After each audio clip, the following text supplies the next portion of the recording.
Hello everyone, welcome to TechTude. In this lecture, we will be continuing to our last topic, which was transforming quantification.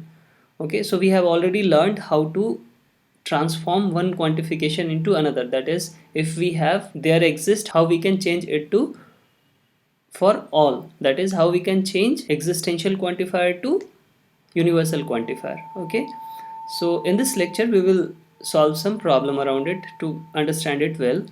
So let's start with our previous problem which we have already seen. In this example, we have two relations, employee and dependent, and each one have three attributes. Okay. Now the query is list the name of employee who have no dependent. Okay. So this we have already solved. So to solve it once again, what will be the starting point? We will start with taking a tuple variable e. Okay, and as we have to list down the name, we will write down e dot name. Now our condition. Okay, so what will be the first condition? The first condition will be that this e should belong to employee, that is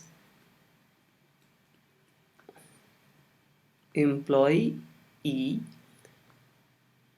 and then we should have another condition which should return true value only for the employee which has no dependent. Okay, so what we had taken, if you remember, we had taken not of there exist d. Again, this d belongs to dependent, so this is dependent d, and for this d we should have eid equal to is eid, that is employees eid. Okay, so we had e dot eid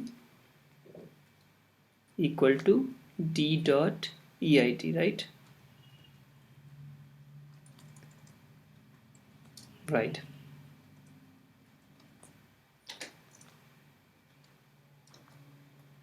Like this. Fine.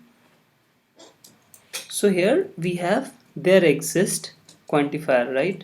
This is existential quantifier. If I want to change this into for every quantifier, that is universal quantifier, in my last lecture I already explained that if you move this negation sign inward, okay, then there exist will change into for all, right?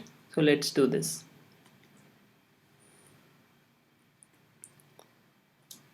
So up to here we will write as above. So it will be e dot name and employee, and now we will move this negation sign inward, so it will become for all d and then not of department d and this thing. So we will take department, I'm writing it in short, department d and eid, this thing, e dot eid equal to d dot eid, right? Okay, so up to here this is clear. Now if you look at it, we have negation sign for all entire this bracket up to here, right? Up to including this. Fine. So if we apply De Morgan's law now, we can write it that it will become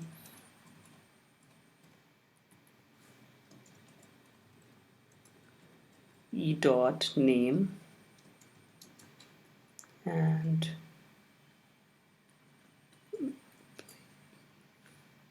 employee and for all d, and here I am breaking this bracket, so it will become not of, I can take another one. So it will become not of dependent D. And now as I'm breaking this and applying De Morgan's law, so this and sign will become or, right? So it will become or, and then not of this condition eid, e dot eid equal to d dot eid. So it will be e dot, sorry, it's a small e dot eid equal to d dot eid. Okay, great. So this is our right tuple relational expression.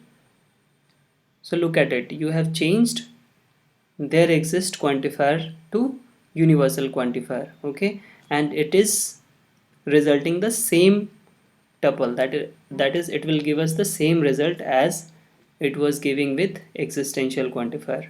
Okay, so we can always interchange these quantifiers. Now what is the best practice? Okay, when you get these kind of questions in exam, I mean, the idea is whenever you have this kind of question, I mean, each of you can come out with some different kind of expression and all can be true. Okay, so in examination, the best idea is, or the best practice is, you start with checking the output. Okay, so you check whether the option is giving correct output or not. So you select the option which is giving correct output. Okay, so you don't start by writing the expression, rather you start by checking the option. Now let's understand what is safe expression. So whenever we write predicate with or without negation sign, we have to be careful that the expression is safe. That is, it is resulting a finite number of tuple. Okay, so if it is resulting a finite number of tuple, it will be safe expression. Otherwise, it will be unsafe expression. So see the example here. Here in both the examples, if you look at first one, it is saying tuple T where the condition is that T belongs to employee. Okay, that is, this is employee T. Fine. So if you consider our previous example where we had employee and dependent table, so it will be referring to each table of employee, right? I mean each record of employee, each tuple of employee.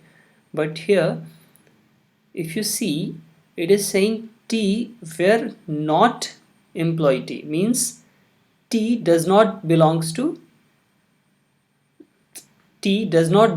employee. So what does it mean? Does it mean that T belongs to dependent? No, it means that any tuple in the universe, so even it can consider the tuple from different database. Okay, so it can consider all the values as a true which is not belonging to employee table. Okay, so it will give output for them as true. Fine. So this is an unsafe expression.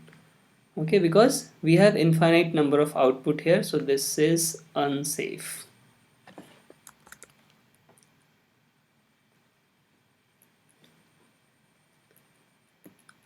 While this is giving a finite number of output which will be equal to the number of tuples in employee table. Okay, so this is a safe expression.